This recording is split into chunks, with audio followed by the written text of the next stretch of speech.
নমস্কার, শেয়ারবাজ থেকে আমি শাশ্বত মিত্র। রোজকার মতো একই একটা আশা জাগিয়েও মার্কেট আবার সেই নিরাশার অন্ধকারে মানুষকে ছেড়ে যাচ্ছে আর কি। কারণ 300 যখন পেরোলো, আপনি 350-র ধারে কাছে 342-43 মনে হয় হাই করেছে। ওখানে ভাবাই যায় যে 350-এর উপরে একটা ক্লোজিং হবে, একটা ব্রেকআউট হয়তো মার্কেট শেষ পর্যন্ত দেখাবে। তার কারণ হচ্ছে ব্রেকআউটের পক্ষে অনেকগুলো জিনিস আছে। আমি পজিটিভগুলো বলছি, নেগেটিভও আছে। সবচেয়ে বড় নেগেটিভটা আপনাদের বলবো। তার আগে 5টা পজিটিভের কথা বলি। ফার্স্ট পজিটিভ হচ্ছে বাজেট কদিন পর, মাত্র 5 দিন, মানে নেক্সট উইকটা খালি বাকি। আজকে নিয়ে 6টা দিন ছিল। তো আপনি ভাবতেই পারেন একটা ছোট হলেও একটা বাজেট র্যালি হবে। আপনি যে ওখানে বেচে দেবেন, আপনি বাজবার আগে তো আপনি চিন্তা করবেনই যে একটা ছোট বাজেট র্যালি হতে পারে। কিন্তু মার্কেট রিলেন্টলেস সেলিং। আগের দিনও দেখেছেন 5,400 কোটি। আমার আইডিয়া আজকে হয়তো আরও বড় সেলিং আছে এফআইআইদের তরফ থেকে, কিংবা ডিআইআই তো টানা আপনার ইয়ে করে আসছে, কিন্তু এরপরে হয়তো ডিআইও হয়তো অতটা কিনতে পারছে না। একটা কেনারও তো ব্যাপার আছে, সেটা আজকের এফআইআই ডিআইআই ডাটা বলে দেবে যে কি এফআইআই সেলিং না কি।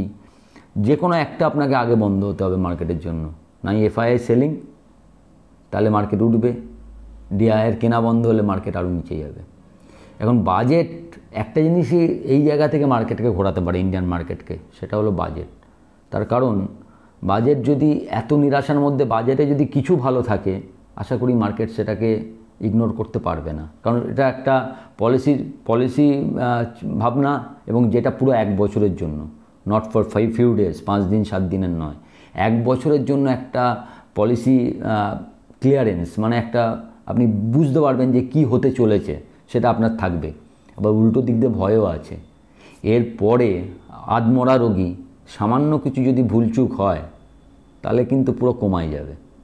সুতরাং দুদিক দিয়েই আমি আসার কথাই ভাববো, পজিটিভলি ভাববো। সেকেন্ড পজিটিভ হচ্ছে আরবিআইয়ের ডিসিশন। কী নিয়েছে আরবিআই? আরবিআই ঠিক করেছে যে লিকুইডিটি পাম্প করবে, নট থ্রু রেপো রেট কাট, মানে সিআরআর কাট দিয়ে নয়। এটা আরেকটা নিয়ম আছে, মানে নতুন নিয়ম করেছে আরবিআই। তার নাম হচ্ছে VRR, variable rate repo, variable rate repo. এটা কি? এটা হচ্ছে একটা শর্ট টার্ম, প্রতিদিনের হিসাবে একটা রেট ডিসাইড করে সেখানে টাকা দেয়া। সেই টাকাতে মোটামুটি গতকাল অবধি 1,75,00,000 টাকা, না সরি মানে 1,75,000 কোটি, 1,75,000 crore অলরেডি পাম্পড আপ হয়েছে। আজকের কথা ছিল আরও 2 লাখ কোটি টাকা অকশন করবার আরবিআইয়ের। মানে এগুলো হচ্ছে লিকুইডিটি বাড়াবে। ব্যাংকের যে লিকুইডিটি বলছে, প্রতিদিন যে লিকুইডিটিটা ব্যাংকের শর্টেজ আছে, সেই লিকুইডিটি এটার ফলে ঠিক হবার কথা। তো আরবিআইয়ের দিকে চেষ্টা করছেন। ওদিকে থার্ডলি আপনার ডোমেস্টিক ইনস্টিটিউশনাল ইনভেস্টর, তারা টানা 26-27 দিন ধরে বাই করে যাচ্ছে। তো তাদের দিক দিয়ে তাদের যুক্তিটা পরিষ্কার। তাদের পরিষ্কার কথা, যেটা আমারও কিছুটা যুক্তিটা ভালো লেগেছে, সেটা হচ্ছে তারা বলছেন যে আমার হাতে এফআইআই সেলিং নেই। এফআইআই সেল করবে কি করবে না, সেটা কমপ্লিটলি এফআইআর ব্যাপার। আপনি হাজার কাঁদি, হাজার হাসি, হাজার অনুরোধ করি, এফআইআই সেলিং তো বন্ধ হবে না। বা এফআইআই যদি কিনতে হয়, সে কেনা সে থামাবে না, যে কোনো একটা। তো যেটা আমার হাতে নেই সেটা নিয়ে চিন্তা করে লাভ নেই। এখন এমন অনেক স্টক আপনার লার্জ ক্যাপে এসছে, যে স্টকগুলো ভ্যালুয়েশন এই কোয়ার্টারের রেজাল্ট সব মিলিয়ে ঠিকঠাক আছে। যেরকম এই থার্ড কোয়ার্টারের রেজাল্ট দেখবেন মিক্সড রেজাল্ট হচ্ছে। বড় কোম্পানি কয়েকটা ভালো, বেশিরভাগ মিড ক্যাপ স্মল ক্যাপ কোম্পানির রেজাল্ট অ্যাকর্ডিং টু দাম স্যাটিসফাই করছে না, যার ফলে শেয়ারগুলো দেখবেন একটা বড় সেলিং আসছে। কিন্তু আপনি ভাবুন, অ্যাক্সিস ব্যাংক রেজাল্ট একদম বাজে, অস্বীকার করছি না। রেজাল্ট বাজের পরেও ভ্যালুয়েশনটা কী এসছে? পিইটা 10 হয়ে গেছে, 10-এর পি। আপনি একটা প্রাইভেট ব্যাংক পাচ্ছেন 10-এর পিতে, এবং পিবি টু মানে book value, market value to book value হচ্ছে 1.64। সাধারণত আমরা আগেকার দিনে মার্কেট ভ্যালু 4.5-এ দেখতাম। আমি জানি সেটা আর পরবর্তীকালে পাওয়া যাবে না, কারণ 4.5 market value book value to price পাওয়ার জন্য আপনাকে 20 to 25% গ্রো করতে হবে। সেটা এখন ব্যাংকের পক্ষে এই অবস্থায় সম্ভব নয়। ফলে হয়তো আগামী দিনগুলো আসছে, দিনগুলোয় ব্যাংকের যখন আপনি ব্যাংকটা ভ্যালু করবেন, তখন আর ওই কথাটা ভাবলে হবে না 2.5 টু বুক ভ্যালু আছে, এটা সস্তা। তখন হয়তো নিউ নর্মসই হয়ে যাবে 2 থেকে 3-এর মধ্যে বুক ভ্যালুটা হচ্ছে রাইট বুক ভ্যালু, ওটাই রাইট। যেরকম দেখুন আপনি পিএসইউ ব্যাঙ্কগুলোর ক্ষেত্রে বেশিরভাগ ব্যাঙ্ক 0.5 থেকে 0.8-এর মধ্যে আছে বুক ভ্যালু টু প্রাইসে। তো সেখানে আমরা আগে ভাবতাম 1.5, 1.25 থাকবে, এখন ভাবতে পারবো না, এখন 1.2 হলেই ভাবতে হবে এটা ভালো দাম, এটাই ভালো দাম। তো সেই জায়গাগুলো চেঞ্জ হলেও এইগুলো মোটামুটি একটা প্রাইসে আসছে। আগের দিন আপনাদের আরেকটা কথা বললাম, নিফটি লং টার্ম অ্যাভারেজের নিচেই চলছে। লং টার্ম অ্যাভারেজ খারাপ হলে কি হবে ভেবে লাভ নেই, সে তো খারাপ হচ্ছে এবং আরও খারাপ হতে পারে, তার খারাপ হবার অনেক জায়গা আছে। যেরকম ধরুন একটা জায়গা কমেছে, একটা হচ্ছে ক্রুড অয়েল প্রাইস একটু কমেছে। ট্রাম্প চাইছে যে ক্রুড অয়েলের প্রোডাকশান বাড়াতে, ওই যে উনি বলেছেন না ড্রিল বেবি ড্রিল, মানে উনি অল্টারনেট এনার্জিতে ওনার কোনো ইন্টারেস্ট নেই, বিশেষ করে উইন্ড এনার্জিকে তো উনি ভোগাস বলেছেন। ট্রাম্পের কথা, আমার কথা নয়, উনি বলেছেন। কালকে যদি আপনারা কেউ ডাভসে ট্রাম্পের বক্তৃতাটা শুনে থাকেন, তাহলে দেখবেন উনি অয়েলের দামকে একটা লেভেলের মধ্যে উনি রাখার চেষ্টা করছেন, কারণ অয়েল যদি একটা দামের তলায় থাকে তবেই উনার ইনফ্লেশনকে উনি কন্ট্রোলে আনতে পারবেন। This is not positive for only US but for all of us. অয়েলে আমাদের যেহেতু ম্যাক্সিমাম টাকাটা যায়, আমাদের জন্য পজিটিভ।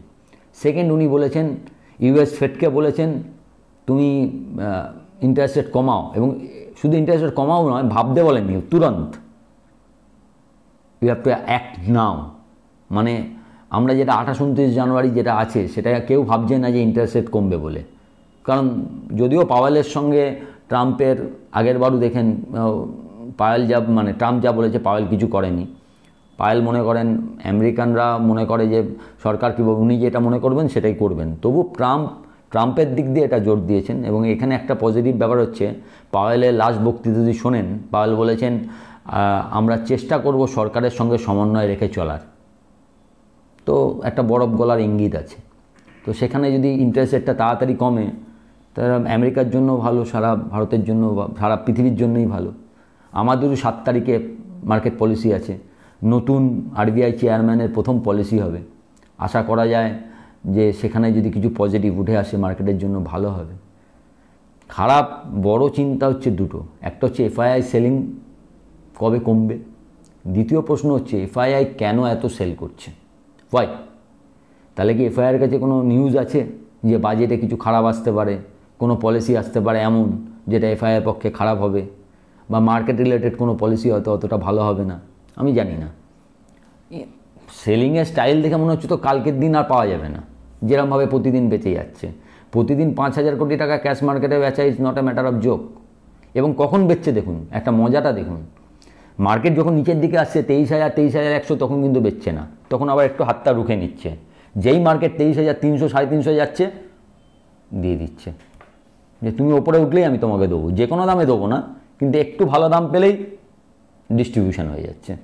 তো দেখা যাক কে আগে ভাঙে, 22,800 না 23,500, যেদিকটা আগে ভাঙবে সেদিকে হয়তো আর একটু জোর। কিন্তু 22,800 ভয়টা হচ্ছে এটা যদি বাজেটের কোনো নিউজে ভাঙে, সেক্ষেত্রে কিন্তু মার্কেটকে আরও অনেক বড় পেন আছে, সেক্ষেত্রে পেনটা অনেক বড়। তো দেখা যাক, সব দিক দিয়ে তো ধরুন এফআইআই লং পজিশন 19% গতকাল অবধি, আজকে হয়তো আর একটু কমবে। টানা বেচেছে প্রায় 2 লক্ষ, আপনাদের আগের দিনই বললাম ক্যাশ মার্কেটে প্রায় 2,60,70,000 কোটি টাকার বেচে ফেলেছে, আজকে নিয়ে হয়তো 2,80,000 কোটি টাকা হয়ে যাবে, যদিও আরও অনেক আছে ওদের কাছে। কিন্তু বেচারও তো একটা এরম নয় তো যে এই মার্কেটটা এখানেই শেষ হয়ে যাচ্ছে। আমি সবচেয়ে অবাক হচ্ছি যে সামনে বাজেটে ভালো কিছু আসতে পারে, এটা ভেবেও কোনো রকম একটা বাজেট র্যালি হচ্ছে না। মানে এত পেসিমিস্টিক আমাদের ভাবনা হয়ে গেছে যে আমরা ধরেই নিচ্ছি যে মোর পেন উইল কাম। খুব পেসিমিস্টিক, মানে মার্কেট পুরোপুরি বলতে পারেন ইন্ডিয়ান মার্কেট এখন খুব নেগেটিভ, এটা সেন্টিমেন্ট খুব নেগেটিভ। আর মার্কেট তো সেন্টিমেন্টে চলে। আপনি ইন্ডিভিজুয়াল স্টক নিয়ে অত ভাববেন না। কি হয় আপনাকে বলে দিই, একটা স্টক ধরুন, এইটা মনে রাখবেন, তাহলে আর অত ভয় হবে না। একটা স্টক ধরুন 20 টাকা রোজগার করে, 20 টাকা তার রোজগার। যখন ভালো টাইম আসবে না, আপনি ওটা 1000 টাকাও কিনতে রাজি। ও 50p আছে তো কী আছে, এরা রোজগার করে, আরও রোজগার বাড়বে, পরের বছর 40 হয়ে যাবে, 40 × 50 2000 টাকা, আপনি 1600 টাকা নিয়ে গেলেন, তাহলে তার পি কত হয়ে গেল? 1600 ডিভাইডেড বাই 20, 80। আপনি কিন্তু তখন কিচ্ছু ভাবছেন না যে ঠিক আছে মার্কেট ঠিক আছে, এর রোজগার বাড়বে, যা ইচ্ছে দামে কিনছেন। এইবার 3 মাস পরে যখন মার্কেট কারেকশান শুরু হলো, তখন হঠাৎ আপনার চোখ পড়েছে সে কিন্তু 1600 টাকা থেকে অলরেডি 1200 টাকায় নেমে এসছে। তার মানে তার ওপর থেকে 400 টাকা, মানে 25% কারেকশান হয়ে গেছে। কিন্তু 1200 টাকা যখন নেমে এসছে, তখন আপনার চোখ, আরে ওটা নিস না, এই মার্কেটে 60p কে নেয়? 3 মাস আগে আপনি বলছিলেন 80p, তো কী আছে, 100p হবে, ও তো পরের বছর রোজগার বাড়বে। তখন রোজগারের কথা ভুলে গেছেন, ওর ইনকাম কিন্তু এই 20 টাকায় আছে। ওর 20 টাকা ইনকামে তখন আর 1200 টাকায় আপনার নেবার ইচ্ছা নেই, কারণ তখন আপনি ভাবছেন, তখন আপনি ভ্যালুয়েশন দেখছেন ফান্ডামেন্টালের, এর ইনকাম মাত্র 20 টাকা। এই মার্কেট খারাপে যদি আর কমে যায়, 20, 30p হলে তো ঠিক ছিল। 20 টাকা 30p মানে কত? 20 × 30, 600 টাকা। এখন দাম আছে 1200, অনেক দাম, দ্বারা পড়বে। এইটা হচ্ছে আপনার সেন্টিমেন্টাল চেঞ্জ। এই যে আপনার ভাবনা, এই যে আপনার ভাবনার চেঞ্জ হলো, এতে দাম পড়ছে। এর জন্য কিন্তু কোম্পানিটার ফান্ডামেন্টালে কোনো চেঞ্জ হয়নি। দেশের ইকোনমিক ফান্ডামেন্টালে কি অনেক চেঞ্জ হয়ে গেছে? তাহলে কি এই পরিমাণ জিএসটি উঠতো? যে যাই বলুক, আপনি বলতে পারেন একদম বাজে অবস্থা, ভারত শেষ হয়ে গেছে, তাহলে জিএসটি কে দিচ্ছে? আপনি ইনকাম না করে জিএসটি দিয়ে দিচ্ছেন? ইনকাম না করে ট্যাক্স দিচ্ছেন কোম্পানি? ইনকাম না করে আপনি ইনকাম ট্যাক্স দিচ্ছেন? এখন অনেক রকম, যে আপনি যে চোখে দেখবেন। কেউ বলছেন যে খবর কারুর ক্রয় ক্ষমতা নেই, বাজারের দাম আগুন, সব দাম আগুন, সব আমি বুঝছি। আজ থেকে আমার ছোটোবেলাটা আমার মনে আছে, সেই ছোটোবেলায় প্রচুর লোক থাকতেন যাদের সত্যি করে খাবার অভাব ছিল। ভগবানের ইচ্ছে আজকে দেশে অন্তত খাবার অভাব নেই। স্বীকার করুন না করুন, সেটা আপনাদের ওপর, আমি আপনাদের বিবেচনায় ছাড়লাম। আমার যেটা মনে হয়, মানুষ অন্তত দুবেলা খেতে পায়, হোয়াট এভার। আপনি যখন কোনো কাজের জন্য কোনো লোক খুঁজতে যাবেন, তখন আপনি বুঝবেন যে একটা মিনিমাম, আগে কি ছিল, মানুষ কাজ পাওয়ার জন্য যে কোনো টাকায় কাজ করতে রাজি ছিলেন। আজকে কিন্তু তা নয়। অনেক রকম সামাজিক সুরক্ষা বিভিন্ন রাজ্য স্তরে বলুন, কেন্দ্রীয় স্তরে বলুন, সমস্ত প্রজেক্ট হয়েছে। মানুষের মিনিমাম জায়গাটা আছে।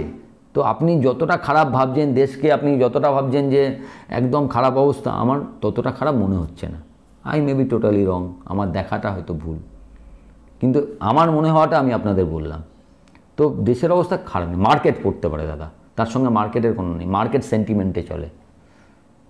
এইখানেই যদি সেন্টিমেন্ট পুরো চেঞ্জ হয়ে যায়, কালকে 23,000 থেকে 24,000 যেতে সময় লাগবে না। কিন্তু এখন সেন্টিমেন্ট নেগেটিভ, কিছু একটা ভাবছে, কিছু খারাপ আসতে পারে বাজারে, কিছু একটা আছে যেটা আমি জানি না, আপনি জানি না। কারণ যারা এই ধরনের কাজ করে তাদের ভেতরের খবর অনেক বেশি, তাদের অনেক বেশি, তারা এইসব ব্যাপারে ইনফরমেশন গ্যাদার করতে তারা খরচা করে, যেটা আমার আপনার করার ক্ষমতা নেই। তবে আমি এখনও আশাবাদী যে মার্কেট হয়তো এই 22,800 23,000টা রাখবে, যদি বাজেটে সেরকম কিছু খারাপ না থাকে। তো এই বেসটা হয়তো আমরা রেখে 2-1 দিন বিভিন্ন ভয়টয় দেখিয়ে হয়তো আমরা এখান থেকে বেসটা বিল্ডিং করার চেষ্টা করব। এবং বেস বিল্ডিংয়ের জন্য আগে না প্রচুর ভোলাটিলিটির দরকার হয়। এই যে প্রতিদিন ওপরে যাচ্ছে, কাটছে, নিচে পড়ছে, আবার যারা নিচ্ছে তাদের কেটে যাচ্ছে, these are all good sign. কখন গুড সাইন? যদি সত্যি করে এর মার্কেটটা ওপরে যায়, তখন আমরা বুঝতে পারবো হ্যাঁ বেস বিল্ডিংটা হয়ে গেছে, ওটাই লো ছিল। This was the process. At the প্রসেসের সময় কিচ্ছু পাওয়া যায় না। যখন এখান থেকে আবার 3% ওপরে গিয়ে আমরা ট্রেড করব, তখন আমরা দেখতে পাবো হ্যাঁ ওটা প্রসেস ছিল, ওখানে লোটা ছিল। তো লেটস হোপ যে সব কিছু ঠিক হবে, বাজেটটা ভালো হবে, এই আশায় থাকি। এই মুহূর্তে স্টক নিয়ে কিছু বলছি না, এটুকু আপনাদের বলে রাখি। অনেকে অনেক কথা বলছেন, আমি কোনো জায়গায় কাউকে বলিনি কোনো স্টক আপনি এখানে কিনুন। আমি বলেছি আপনার যদি টাকা পড়ে থাকে, আপনি এখান থেকে অ্যাকুমুলেশন আরম্ভ করতে পারেন। মানেগুলো বুঝুন, শেয়ার মার্কেটে থাকতে গেলে এইগুলো একটু বুঝবেন বলে দেবেন না যে আমি কিনতে বলেছি, অ্যাকুমুলেট করতে বলেছি। অ্যাকুমুলেশন মানে কি? প্রতিটা স্তরে অল্প অল্প করে ইনভেস্ট করা। যেরকম ধরুন আপনি যে রোজগার করেন, আপনি মাসে 5,000 টাকা হয়তো বাঁচান আপনার সেভিংস, সেই 5,000 টাকার মধ্যে আপনি হয়তো ছোটো ছোটো করে এসআইপির মতো স্টকগুলো কিনছেন, যেটা আপনার টাকার মধ্যে, যেটা আপনি হয়তো 10 বছর 15 বছরের ভাবনা নিয়ে দেখছেন, সেইটাকে অ্যাকুমুলেশন বলে। আমি অ্যাকুমুলেশনের কথা বলেছি। সেকেন্ডলি আরেকটা ব্যাপার বলে দিই, ইউনিভেস্ট এবং ব্লিঙ্কিট, এই দুটো নিয়ে অনেকে বলছেন, ব্লিঙ্কেক্স, যে দেখুন ইউনিভেস্টটা আমি বারবারই বলেছি, আমি প্রথম থেকে আপনাদের একটা কথা বলেছি, ডাটার জন্য ইউনিভেস্ট নেবেন। ডাটা ইজ খুব জরুরি। এই পৃথিবীতে সব থেকে দাম হবে ডাটার। তো ওখানে ওরা কি রেকমেন্ডেশন করছে ওগুলো দেখবেন না, রেকমেন্ডেশনের জন্য নয়, ইটস ফর ডাটা অনলি। ওর থেকে ডাটাটা নিন, কে কিনেছে, কে বেচেছে, কোনটার পজিশান কী আছে, কোনটার এফআইআই হোল্ডিং বেড়েছে, কোনটা এফআইআই হোল্ডিং কমে গেছে, কোথায় ডিআই হোল্ডিং বেড়েছে, কোথায় ডিআই হোল্ডিং কমে গেছে, পজিশান কী আছে, কোনটার ওপেন ইন্টারেস্ট বাড়ছে, এই সবগুলো ডাটার জন্য অ্যাপটা জরুরি, ডাটা। আর যারা বলছেন যে টাকার জন্য অ্যাপ, বাঙালি যদি টাকা রোজগার করে প্রবলেমটা কোথায়? আপনি টাকা রোজগার করলে তো আমার ভালো লাগে যে বাঙালি টাকা রোজগার করছে, তা আমি যদি টাকা নিই ইনভেস্ট করে, অসুবিধাটা কী আছে?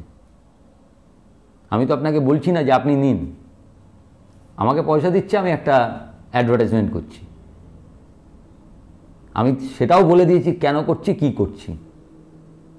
সুতরাং এতে আপনাদের কয়েকজনের কেন খারাপ লাগছে আমি জানি না। যাই হোক, 9 তারিখ যারা আসছেন তাদের সঙ্গে দেখা হচ্ছে, সেমিনার 9 তারিখে।